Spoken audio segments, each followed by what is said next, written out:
आचार्य अनिल भट्ट जी हमारे बीच में है। उनसे मैं निवेदन करूंगा कि कृपया अपना उद्बोधन और अपनी ओजस्वी वाणी से हम सबको अनुग्रहित करें और आशीर्वाद देते हुए सबको आगे बढ़ने की प्रेरणा दें। आचार्य।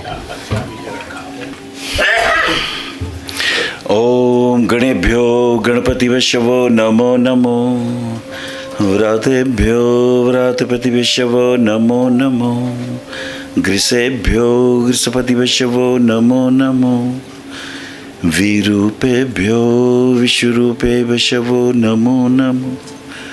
ओम गंगणपतये नमः।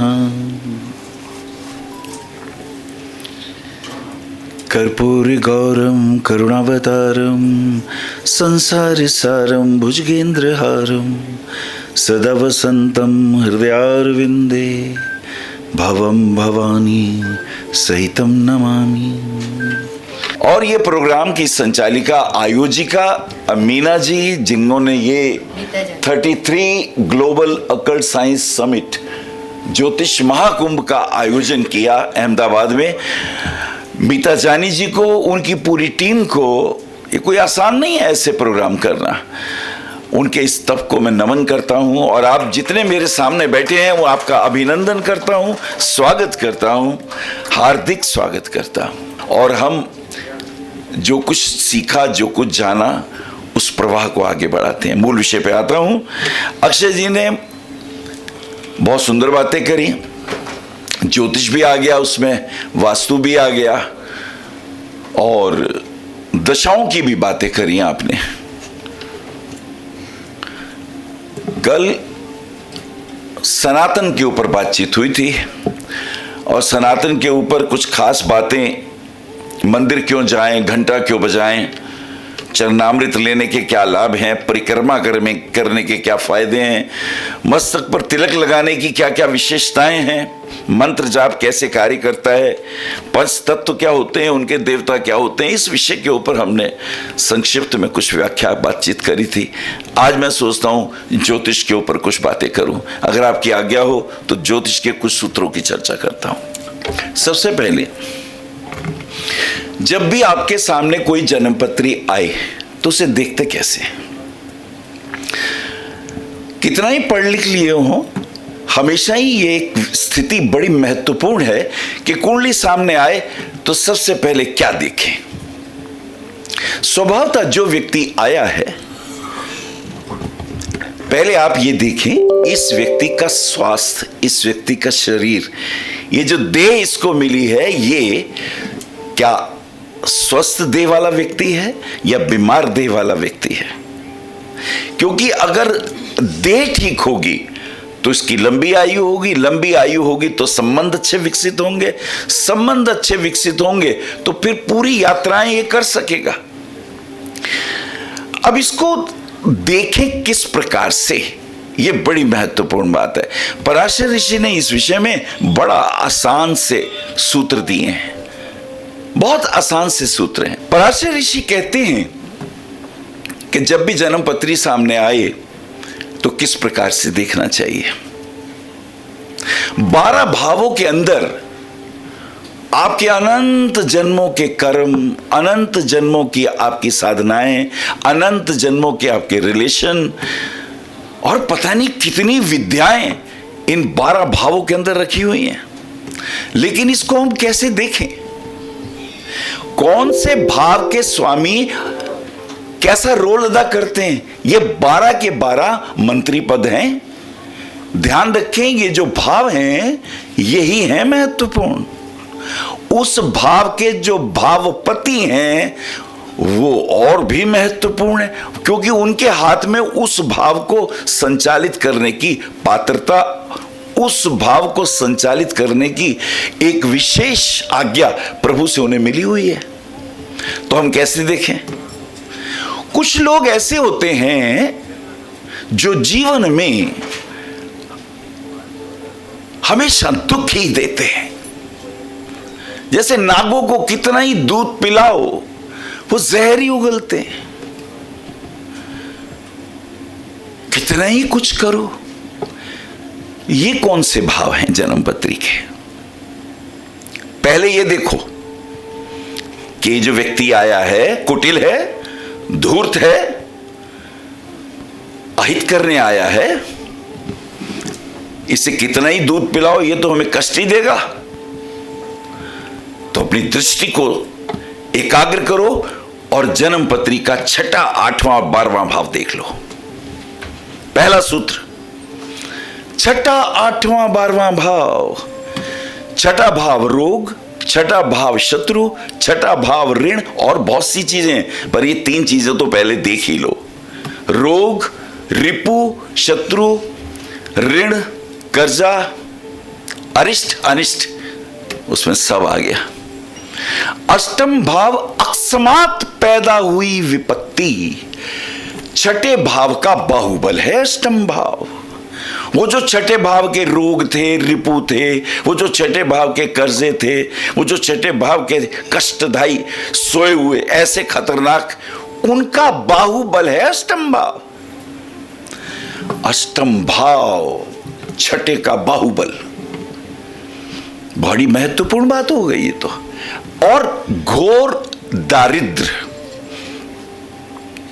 बहुत सी चीजें देखी जाती हैं लेकिन अभी इतना ही समझे, छोटा छोटा। और 12वां भाव हानि, व्यय। किसकी हानि? शरीर की हानि। आपका जो लगन है उसका वो द्वादश भाव है। तो 6, 8, 12 के जो स्वामी होंगे ये जन्म पत्री में जहां भी जाके बैठेंगे, 6ठे, 8वें, 12वें भाव के स्वामी जन्म पत्री में जहां भी जाके बैठेंगे अपनी प्रकृति स्वभाव के अनुसार वह कष्ट ही देंगे। जब भी 6ठे, 8वें, 12वें भाव की दशा, महादशा, अंतरदशा आए, समझ लेना हमें सतर्क रहना है, हमें होशियार रहना है। पहली निगाह से तो ये देख लिया हमने। अब कुछ लोग ऐसे होते हैं, आपके मुंह पे कुछ और दूसरे के मुंह पे कुछ। आपके सामने गए आपकी बात कर दी, आपके शत्रु के सामने गए तो उसकी बात कर दी। दोगले, और ये आजकल बहुत हैं, हर जगह हैं। जरा उनका स्वार्थ हटा, वो आपके खिलाफ विश्वमन करने लगते हैं। बहुत अच्छा होता, आपके गुणों की तारीफ करते, लेकिन वो कर नहीं पाते क्योंकि पोर्टफोलियो नहीं है उनके पास। वो उनके पास पोर्टफोलियो तो आपकी नेगेटिव बात को ही कहना है। मैं अभी आया, मुझे नेपाल में क्या हुआ मुझे पता भी नहीं, और मेरी खबरें सब छाई हुई हैं जी, आपकी न्यूज सब पता चल गई सबको। गजब के लोग हैं, मेरे को पता नहीं, उनको सारा पता है। अरे कुछ पूछना तो मेरे से पूछ लो ना डायरेक्ट, ना मुझसे नहीं पूछेंगे, मेरे पड़ोसी से पूछेंगे, उससे पूछेंगे, मिर्च लगाएंगे, मसाला लगाएंगे और एंजॉय करेंगे। ये जन्म पत्री के आपका योग अच्छा है, वो आपकी निंदा ही करते हैं। और फिर आपके सामने आने पे नहीं गुरुजी प्रणाम, गुरुजी आपकी कृपा है। गजब के पीछे डस रहे थे, सामने वो शिव जी के गले में पड़े हुए सांप हो गए। हे प्रभु, हे प्रभु। तो चलो ऐसे लोगों को पकड़ो। ये जो तटस्थ होते हैं लोग, मेरे सामने मेरे, उसके सामने उसके। जन्म कुंडली का प्रथम, चतुर्थ, सप्तम और दशम भाव, ये अगर इसमें कोई शुभ ग्रह आ जाए वो शुभता छोड़ देता है, और इसमें कोई अशुभ भाव आ जाए तो अशुभता छोड़ देता है। दोनों तरफ की यात्रा करता है। केंद्र के ग्रह, ध्यान से सुने, क्रूर ग्रह क्रूरता छोड़ देते हैं, इसका अर्थ ये नहीं वो अच्छे हो जाते हैं। शुभ ग्रह शुभता छोड़ देते हैं, इसका अर्थ ये नहीं कि वो शुभ हो जाते हैं। पोर्टफोलियो है ये मिला हुआ। मेष लगन पहला और चौथे भाव के स्वामी मित्र हैं, और 7वें और 10वें भाव के स्वामी 7, 10 वो शुक्र, वो शनि, और वो मंगल, वो चंद्रमा। ये दो मित्र ये दो मित्र ये हैं। ये सागर मंथन है, सागर मंथन। एक तरफ दैत्य हैं, एक तरफ देवता हैं। जन्म पत्री में पराशर ऋषि ने मानवीय स्वभावों का बहुत बारीकी से वर्णन किया। हाँ, एक जगह कमाल है यहां कि अगर कोई ग्रह विशेष करके लग्नेश अपने ही घर में हो, स्वराशि का हो, उच्च का हो, मूल त्रिकोण का हो, इसको एक पदवी प्राप्त है। ये रूल करता है आदमी के जीवन पर, क्योंकि ये केंद्र और त्रिकोण दोनों का स्वामी होता है लग्नेश। इसके पास ये बल है। अच्छा, एक ऐसे प्रकार के भी व्यक्ति हैं जन्म कुंडली में, एक तो है तटस्थ जो मैंने बताया, एक 6, 8, 12 के मैंने आपको बताए। ऐसे ही कुछ ऐसे भी व्यक्ति होते हैं, वो बड़े गजब के हैं। दूसरे और 12वें भाव के जो स्वामी होते हैं, दूसरे और जो 12वें भाव के स्वामी होते हैं, वो अपनी राशि का फल नहीं देते। वो जिस जगह बैठे हों, द्वितीयेश जिस स्थान पे बैठा हो, व्ययेश जिस स्थान पे बैठा हो, वहां का फल देते हैं। वो दूसरे और 12वें का ही फल नहीं देंगे जिसके वो स्वामी हैं, चंद्रमा और सूर्य को छोड़ के, क्योंकि उनका तो एक ही राशि है, बाकी सबकी 2-2 राशि है। द्वितीयेश और व्ययेश जो होते हैं, वो जिस स्थान पे बैठते हैं उस स्थान को प्रभावित करते हैं। और कुछ ऐसे व्यक्ति होते हैं, उन्हें कितना ही कष्ट दो, तकलीफ दो, वो हमेशा तुमसे प्रेम करते हैं। वो कभी तुम्हारा अहित नहीं करते। वो साधु हों, वो देव पुरुष हों, ये पहचान है उसकी। आपकी कुंडली का प्रथम, पंचम और नवम भाव, ये जो त्रिकोण अधिपति होते हैं, 120 डिग्री के अंदर बैठते हैं सामने आके। इनमें शुभ ग्रह हो तो अति शुभ, अच्छा पापी ग्रह हो तो वो भी शुभ। पोर्टफोलियो का कमाल है। लगन पंचम और नवम भाव के स्वामी, उनकी दशाएं जब भी आएंगी वो तुम्हें शुभता ही देंगी। देखिए, जन्म पत्री को आपने देखना सीख लिया, कह रहे भाई 1, 5, 9 की दशा, महादशा, अंतरदशा ही कह दो, तुझे सुख प्राप्त होंगे। लगन का स्वामी है तो तुम अचीव करोगे। लग्नेश लेता है, 12 भावों में से लग्नेश ने लेना है, वो तुम हो, वो तुम हो। 1, 5, 9 पंचम भाव और नवम भाव, ये त्रिकोण के बड़े कीमती भाव हैं। कल एक मित्र मेरे पुरुषार्थ की बड़ी चर्चा कर रहे थे। 1, 5, 9 पहला पुरुषार्थ।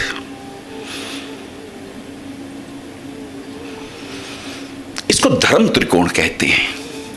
जन्म कुंडली का लग्न, पंचम भाव और नवम भाव। देखो इन 1, 5, 9 में कौन से ग्रह हैं? क्या 1, 5, 9 में शुभ ग्रह हैं? यह व्यक्ति धर्म से जुड़ा है।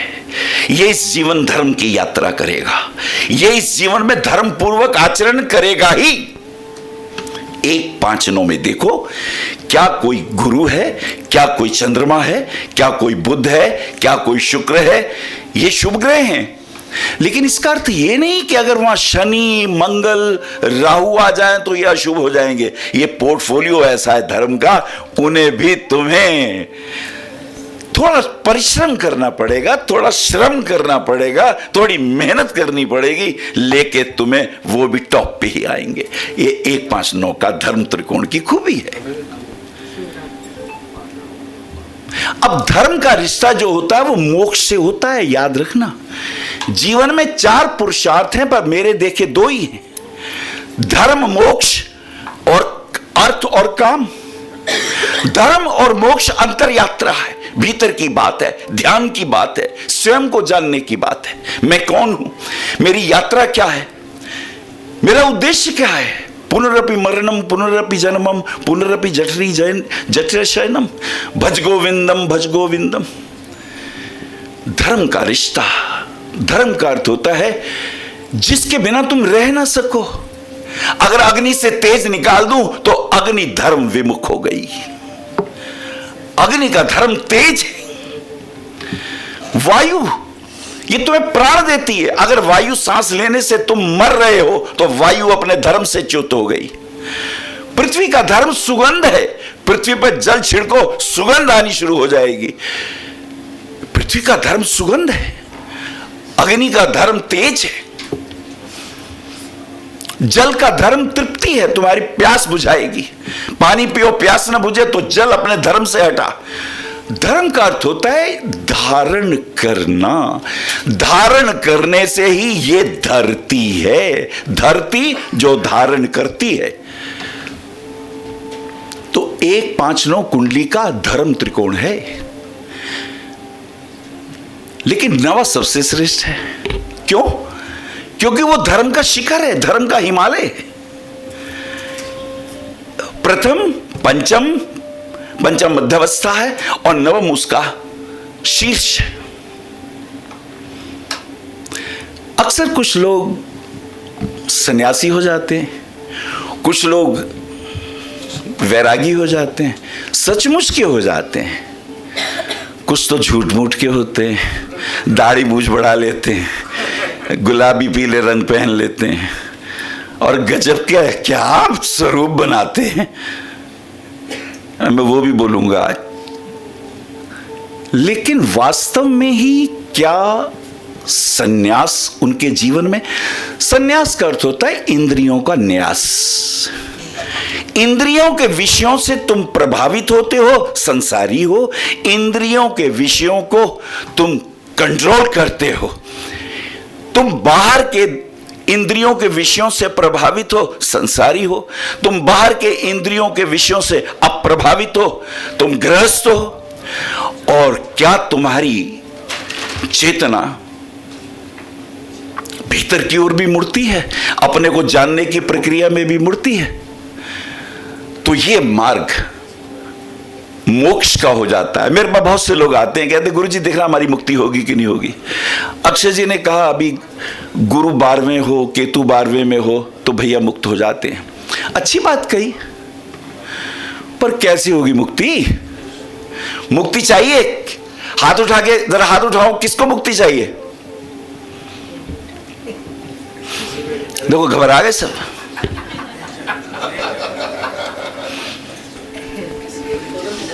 किससे चाहिए?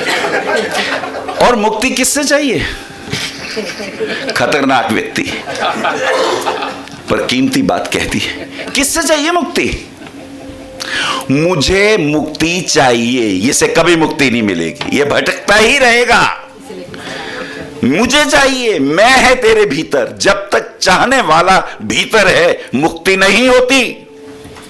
और जितनी मर्जी दीक्षाएं ले लो, बाहरी विधियां ही सीखोगे, अंदर की चेतना तो अभी भी तुम्हारी भटक रही है। पहले संसार के विषयों में भटक रही थी, अब सार तत्वों में भटक रही है। तुम्हें चाहिए ना ये कुछ और चीज है। तुम्हें किसने कहा तुम बंधे हुए हो? अरे तुम तो मुक्त हो, तुम स्वयं भी बन जाते हो। सुंदर लड़की देखी, ये चाहिए मुझे, मकान इसका कोने में है बहुत बढ़िया, यही चाहिए। मंत्री बनना है, जब तक तुम्हारी चाह है तब तक तुम बंधे हुए हो। किससे बंधे हो? अपनी चाह से बंधे हुए हो, अपने चाहे हुए विषयों से बंधे हुए हो। तो जब अचाह पैदा होगा तब मुक्ति की बात होगी। मुझे कुछ नहीं चाहिए, दरअसल मैं ही समस्या है लास्ट की। तो मैंने अभी कहा एक धर्म और धर्म के बाद होता है मोक्ष। तो 1 5 9 धर्म यात्रा है बाहर की। तीर्थ यात्राएं करो, मंदिरों में जाओ, ज्ञान की चर्चा करो, दान करो, पुण्य करो, लोगों का कल्याण करो, लोगों को अच्छे मार्ग पे ले जाओ। बहिर यात्राएं 1 5 9 भाव देगा और 4 8 12 मुक्ति की बात करेगा। चतुर्थ भाव तुम्हारा मन है। If the lord of 4th house goes to the 3rd house, चतुर्थ भाव जो है वो मन है। कबीर दास जी कहते हैं जब तक अमनी दशा उपलब्ध ना हो, मन यानी मैं ही तो समस्या है। तो अगर चतुर्थ भाव का स्वामी तीसरे में चला जाए तो वो अपने हानि स्थान में चला गया। कितना सुंदर सूत्र है पकड़ने का व्यक्ति के चित्त को। चतुर्थेश को देखो कहां है, चतुर्थ भाव का स्वामी कहां है? दशम में है। इसे प्रसिद्धि चाहिए, इसे नौकरी चाहिए, इसे समाज का ऐश्वर्य चाहिए। देखो चतुर्थेश कहां है? पंचम में, संतान सुख में, बुद्धि की तीक्ष्णता में सप्तम में है, पत्नी, संसार, जीवन भर के जहां भी चतुर्थेश है वो तुम्हारी खबर दे देगा। चतुर्थेश 11वें में है, बहुत पैसा कमाना है तुम्हें, पैसे के पीछे पागलपन है, पत्री में एकदम पकड़ो चतुर्थेश कहां है।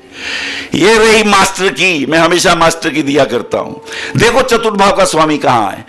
चतुर्थ भाव का स्वामी चतुर्थ में ही है, इसे कुछ नहीं चाहिए, ये अपने में मस्त है, ये अपने में ही मस्त है, इन्होंने यात्रा की ही नहीं। पंचम में है, पंचम प्रेम संबंध, पंचम विद्याएं, पंचम सूक्ष्म विधियां, पंचम ज्ञान की सूक्ष्मतम ऊर्जाएं। छठे में, छठा भाव इम्तिहान देना है, छठा भाव रेस में फर्स्ट आना है, छठा भाव कूद के मोमबत्ती पहले मुझे ही जलानी है, छठा भाव आगे मैं नहीं रहना है, छठा भाव तुझे हराना है, छठा भाव एग्जामिनेशन, छठा भाव दौड़, मुझे पहले आना है। सप्तम भाव दशम का दशम है, भावात भावम, दशम का दशम। भावात भावम का एक सूत्र बहुत कीमती है, इसी बीच में मैं बोल दूं कहीं वो विषय निकल ना जाए। दशम से दशम, तो दशम क्या है? ओरिजिनल भाव है, लेकिन दशम से दशम ओरिजिनल नहीं है, वो उसकी इच्छा है, वो उसका दर्पण है। दशम का दशम जो भाव है वो दशम नहीं है, दशम तो दशम ही है, वो दशम की इच्छा है। तो अगर कोई संकल्प देखना हो कि इसकी इच्छा पूर्ति नहीं होगी कि नहीं होगी, तो देखो दशम का दशम, अगर इसे उच्च पद चाहिए, उच्च प्रतिष्ठा चाहिए, तो दशम में कितना ही कोई ग्रह बढ़िया पड़ा हो, उसके दशम सप्तम में देखो कि ये जो इच्छा है, ये जो मन में इसने रखा है, इसे मिलेगा कि नहीं मिलेगा। अगर सप्तम में पाप ग्रह है, नहीं मिलेगी इसे नौकरी, इसे उच्च पद नहीं मिलेगा, जहां है वही रहेगा, वो बाधा डालता रहेगा। यह है भावात भावम का गहरा सूत्र। तो 1, 5, 9 धर्म की यात्रा, 4, 8, 12, 12वां भाव, अक्षय जी ने ठीक कहा, वो 12वां भाव मोक्ष का हिमालय है। जैसे 9वां भाव धर्म का त्रिकोण का सर्वश्रेष्ठ भाव है, ऐसे ही 12वां भाव मोक्ष त्रिकोण का 4, 8, 12वें का श्रेष्ठ भाव है।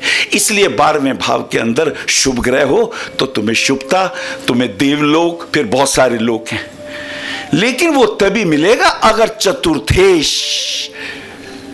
ये बहुत कीमती है, अगर चतुर्थेश बलवान है, चतुर्थेश उच्च का है, चतुर्थेश एक्टिव है, चतुर्थेश वर्गोत्तम है, तो कितनी ही मोक्ष की बातें हो, मुक्ति नहीं होगी, क्योंकि इसे चाहिए, यह बहुत बलवान है। चतुर्थ भाव को कमजोर हो जाना चाहिए, चतुर्थ भाव डिमांडलेस हो जाना चाहिए। भगवान कृष्ण बड़ी कीमती बात कहते हैं यहां, चतुर्थेश को समझने के लिए गीता समझनी पड़ेगी आप लोगों के लिए। भगवान कृष्ण अर्जुन को कहते हैं, एक होता कर्म, एक होता अकर्म, एक होता विकर्म। ये कीमती सूत्र है हमारे जीवन का। कर्म में 3 चीजें शामिल हैं, मैं, मेरा उद्देश्य और उद्देश्य की प्राप्ति में किया हुआ कर्म। जैसे आप कहते हैं मुझे मैराथन दौड़नी है क्योंकि मुझे जीतना है, फर्स्ट आना है, तो मैं सब्जेक्ट, उद्देश्य मैराथन में फर्स्ट आना है, और दौड़ क्रिया, तो मैं, क्रिया और मेरा उद्देश्य, कर्म में ये तीनों चाहिए, ये तीनों चाहिए। कृष्ण कहते हैं अर्जुन, कर्म करने वाला तो पराजित होता है, कर्म करने वाला तो हारा ही हुआ है। क्यों प्रभु ये कैसी बातें करते हैं? बोले कर्म से अकर्म महान है। अकर्म महान है यानी काम नहीं करना, भरोसे बैठे रहना परमात्मा के, वो बोले नहीं नहीं नहीं, वो तू समझे नहीं। कर्म में कर्म फल सामने रखा है और तुम हो और तुम्हारी दौड़ है, अकर्म में कर्म फल गिर जाता है। वो कहता है प्रभु हारूं या जीतूं दौड़ूंगा जरूर, हारू या जीतू, उसकी दृष्टि वहां से हट जाती है। वो कहते हैं प्रभु मैं अपनी मेहनत पूरी करूंगा। कृष्ण कहते हैं ये व्यक्ति जीतेगा तो भी प्रसन्न है, हारेगा तो भी प्रसन्न है, इसे दुख नहीं होता। लेकिन कर्मी व्यक्ति अगर हार जाए तो वो इतना ईर्ष्यालु और इतना कष्ट में, दुख में आ जाता है, वो समाज में दुख ही दुख फैलाता है। तो कर्म से अकर्म महान है, और फिर वो कहते हैं अकर्म से विकर्म महान है। बोले फिर प्रभु विकर्म क्या हुआ? बोले कर्म में मैं, उद्देश्य और मेरा एक्शन 3 थे। अकर्म में मेरा कर्म फल गिर गया, मैं अनासक्त भाव से कर्म कर रहा हूं, कर्म कर रहा हूं, उसमें आसक्ति नहीं है जीतू या हारूं, पर मेरा कर्म है, मेरा फर्ज है, मैं कर रहा हूं। और बोले विकर्म, बोले विकर्म में मैं भी हट जाता है। वो कहता प्रभु आप ही दौड़ रहे हैं, क्योंकि मैं दौड़ रहा हूं, जब तक मैं है तब तक पूर्णता नहीं है, तो मैं नहीं दौड़ रहा प्रभु, बस एक्शन हो रहा है, तुम चला रहे हो, चीज चल रही है। चतुर्थ भाव उसी अनासक्ति की बात करता है मोक्ष में। द्वादश भाव में कितने ही शुभ भाव बैठे हो, ग्रह बैठे हो, अगर चतुर्थ कमजोर नहीं होगा, जो मन का कारक है, क्योंकि जो चाहने वाला है, क्योंकि वही तो मैं है, और जब तक मैं है तब तक मुक्ति कैसी? ये बड़ी गहरी बात है। कल ही तेज जी से मेरी बात हो रही थी, उन्होंने मुझसे कहा आपने दीक्षा ले रखी है क्या, एक खास जगह की? मैं कहा नहीं प्रभु दीक्षा नहीं ले रखी मैंने। दीक्षा क्या चीज है तो कुछ और बात है, गहरी बात है। ये साधनाएं भीतर की हैं, अपनी मुक्ति के लिए हैं, अपने को चाहने की हैं। ये व्याख्या नहीं की जा सकती, ये तो जानी जा सकती है। तो धर्म के साथ मोक्ष है और अर्थ के साथ काम है। तो तीसरा छठा देखिए बड़ी कीमती बात है। 1 5 9 2 6 10 3 7 11 तुम्हारी कुंडली का तीसरा भाव, 7वां भाव और 11वां भाव, ये इनकम है, ये आय है, ये अर्थ है। अगर तुम्हारी कुंडली में तीसरे भाव में शुभ ग्रह है, 7वें भाव में शुभ ग्रह है, 11वें भाव में शुभ ग्रह है, और ध्यान रख के तीसरे से बलवान, तीसरा क्यों? क्योंकि तीसरा पुरुषार्थ है। तीसरा क्यों? तीसरी तुम्हारी ऊर्जा शक्ति है, तीसरा तुम्हारा पराक्रम है, तीसरा तुम्हारा विपरीत परिस्थितियों में अर्जित किया हुआ अनुभव है, तीसरा भाव तुम्हारा बाहुबल है, तीसरा भाव अनंत लोगों से मिलने के बाद खाए हुए धोखे और फायदे का एक विशेष शक्ति संचय भाव है। तो तीसरा सातवां तीसरे का पंचम है।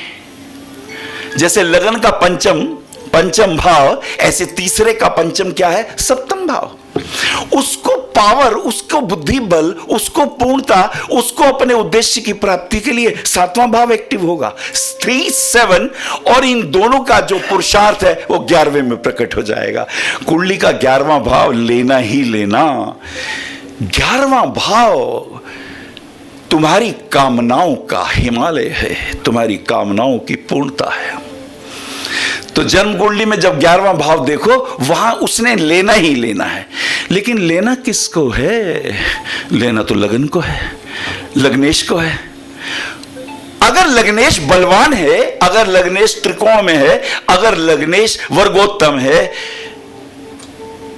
अगर लग्नेश अस्त नहीं है, अगर लग्नेश 6 डिग्री और 26 से 30 डिग्री के बीच में नहीं है, तो ये बलवान है। अब इसको 11वें भाव का पुण्य मिलेगा। बहुत से ऐसे लोग हैं जिन्हें 11वें भाव का सारा ऐश्वर्य प्राप्त होता है, लेकिन खुद नहीं भोग पाते क्योंकि उनका लग्नेश वीक है। तो लग्नेश को बलवान होना जरूरी है। चतुर्थ भाव तो लग्नेश का मन है, 11वां भाव प्राप्ति है। आपको क्या मिलना है? 11वें भाव की दशा महादशा जब आएगी आपको मिलेगा।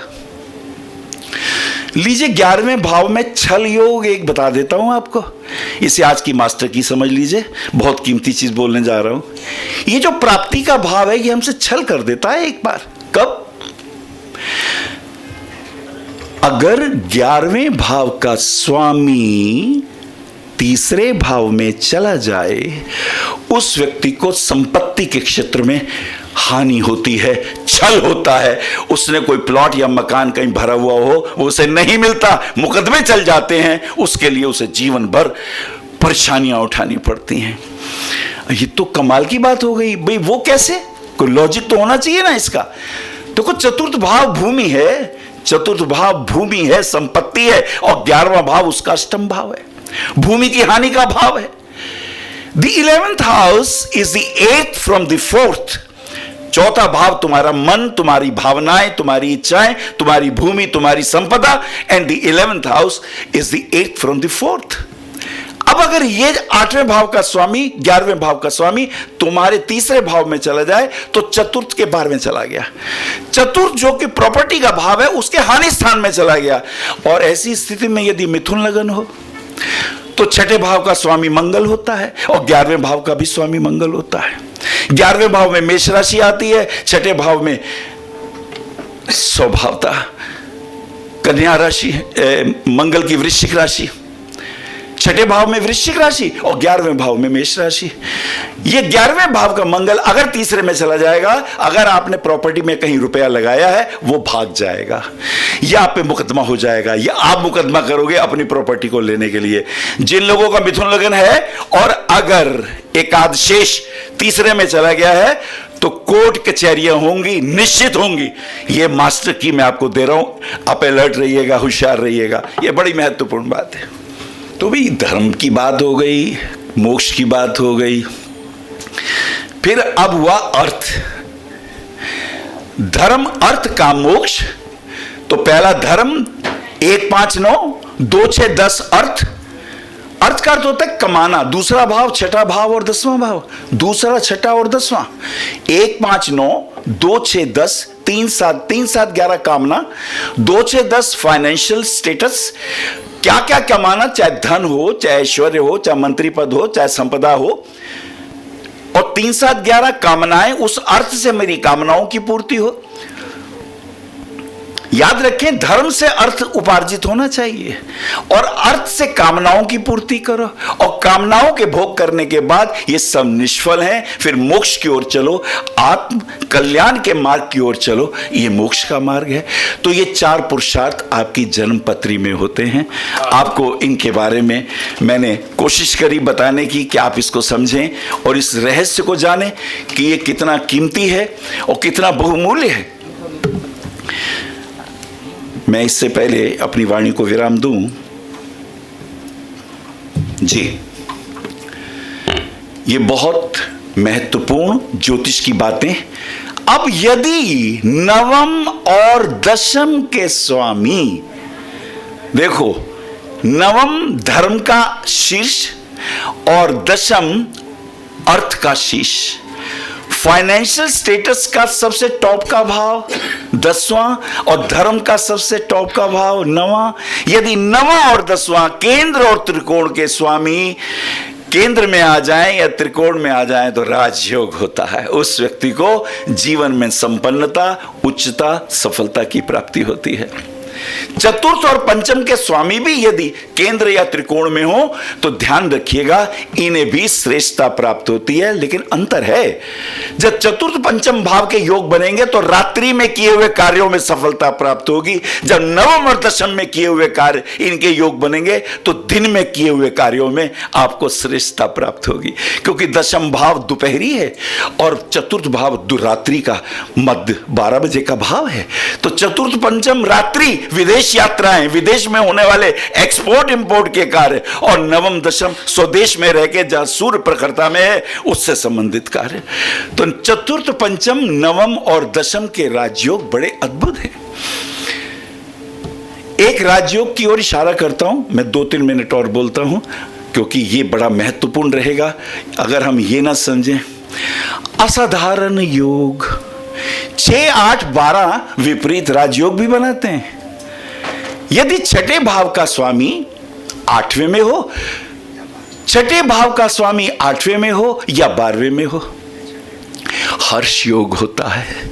ऐसा व्यक्ति संघर्ष करता हुआ, स्ट्रगल करता हुआ अंत में श्रेष्ठता, धन, संपत्ति, ऐश्वर्य प्राप्त करता ही करता है। If the lord of 6th house goes to the 8th house, कष्ट सहता हुआ, जमीन पे झाड़ू लगाता हुआ, चाय बेचता हुआ, मेहनत करता हुआ अंत में श्रेष्ठ पदों पर पहुंचता है। लेकिन शर्त यह है, इसके ऊपर किसी शुभ ग्रह की दृष्टि नहीं होनी चाहिए। छठे भाव का स्वामी अष्टम में हो, शुभ ग्रह की दृष्टि ना हो, अशुभ की ही दृष्टि हो। अशुभता से ही अशुभता कटेगी, अशुभता से ही दरिद्रता कटेगी। यह हर्ष योग है। और यदि 8वें भाव का स्वामी छठे में आ जाए, या 12वें में चला जाए, तो इसे सरल योग कहते हैं। सरल योग का मतलब ये व्यक्ति बड़े सरल चित्त का है। लोग इसे धोखा देते हैं, ये मुस्कुरा लेता है। याद रखिए, जब भी कोई आपका अपमान करता है, जब भी कोई आपसे छल करता है, जब भी कोई आपका अहित करता है, तो उसी क्षण वो आपकी निगाह में अपने पूरे के पूरे व्यक्तित्व को खो देता है। जब भी कोई किसी का छल करता है, अपमान करता है, दूसरों की दृष्टि में बहुत नीचे गिर जाता है। दृष्टि से नीचे गिरना बहुत बड़ी बात है। वैसे गिर जाओ तो उठ जाओगे, नजर से गिर जाओगे तो कैसे उठोगे? पूरे जीवन भर की कमाई खत्म हो जाती है। नजर से मत गिरना। गलती हो जाए तो माफी मांग लेना कि मुझे क्षमा कर दें। पता नहीं वो कल व्यक्ति जीवित रहे ना रहे, ये ऋण चढ़ गया आपके ऊपर। 24 घंटे में जब कभी आपसे कुछ गलत हो जाए, आपकी आत्मा कछोटेगी, उस व्यक्ति को मिलो, आंखों में अश्रु बोल, मुझे क्षमा कर दें, मुझसे गलती हो गई, मुझसे आपका अपमान हो गया। सरल योग। If the Lord of 8th house goes to the 6th or 12th house, वो व्यक्ति ऐसा ही होता है। वो सबके सामने जाके कहेगा मुझे क्षमा कर दे, मुझसे गलती हो गई। पहचान ले इन योगों को। और यदि 12वें भाव का स्वामी 6ठे भाव में आ जाए और 8वें भाव में आ जाए, विमल योग, इसकी विमल कीर्ति बहुत ऊंचाइयों पे पहुंचती है। If the lord of 12th house goes to the 6th house और the 8th house, it should not be aspected by the beneficial planet. Specially शुभ ग्रहों की इन पे दृष्टि नहीं होनी चाहिए। अशुभ स्थानों पर अशुभ ग्रहों की ही दृष्टि हो तो राजयोग। अब एक और राजयोग बताता हूं, ये रहा आज का महत्वपूर्ण, सबसे महत्वपूर्ण। ऋषि पराशर ने असाधारण राजयोगों में से ये राजयोग भी कहे हैं, पर इस पे हमारा ध्यान नहीं जाता। वो कहते हैं अगर अष्टम भाव का स्वामी नीच का हो, अगर अष्टम भाव में धनु राशि हो, तो ये गुरु नीच का कहां होगा? भाग्यस्थान में। वो मकर राशि होगी अगली। अगर अष्टम भाव का स्वामी नीच का हो जाए और वो लगन को देख ले, क्या बात है, देखो इसका क्या फल है। अगर अष्टम भाव का स्वामी नीच का हो जाए और लगन को देख ले, श्रेष्ठतम राजयोग है, ये राजाओं का राजा बनता है। देखो क्या, कितनी गजब की बात, इतना प्रभाव। ऋषि पराशर तृतीय भाव का स्वामी और छठे भाव का स्वामी और 8वें भाव के स्वामी भी ऐसा ही चमत्कार करते हैं, क्योंकि तीसरा, छठा, 10वां और 11वां त्रिखड़ाए होते हैं। शीघ्र गति देनी हो किसी बात के लिए तो तीसरा, छठा, 10वां और 11वां भाव है, ये शीघ्र गति देने वाले। और अगर उनमें मरकरी जैसा प्लैनेट हो, कार्य शीघ्रता से सिद्ध होते हैं। अगर 12वें भाव का स्वामी नीच का हो और लग्न को देख ले, पर लग्नेश वक्री ना हो, लग्नेश अस्त ना हो, उसकी स्थिति बलवान हो। 12वें भाव का स्वामी नीच का हो और लगन को देख ले, राजयोग। छठे भाव का स्वामी नीच का हो, लगन को देख ले और लग्नेश वीक ना हो, राजयोग। ये भी एक राजयोग है जो ऋषि पराशर हमको देते हैं। आप लोग तो ऐसे सुस्त बैठे हो जैसे आपकी जेब से मैंने पर्स निकाल लिया हो। अरे तालियां बजाओ जोर से, फोकट में मिल रहा है ज्ञान। मेरी बातों को इतने प्रेम से सुना। मेरे पीछे देवदूत खड़े हैं। चौकीदार मैं अपनी वाणी को विराम देता हूं। आपने मुझे इतने प्रेम से सुना। वाह, कमाल का, क्या बात है। धन्यवाद आचार्य, आदरणीय।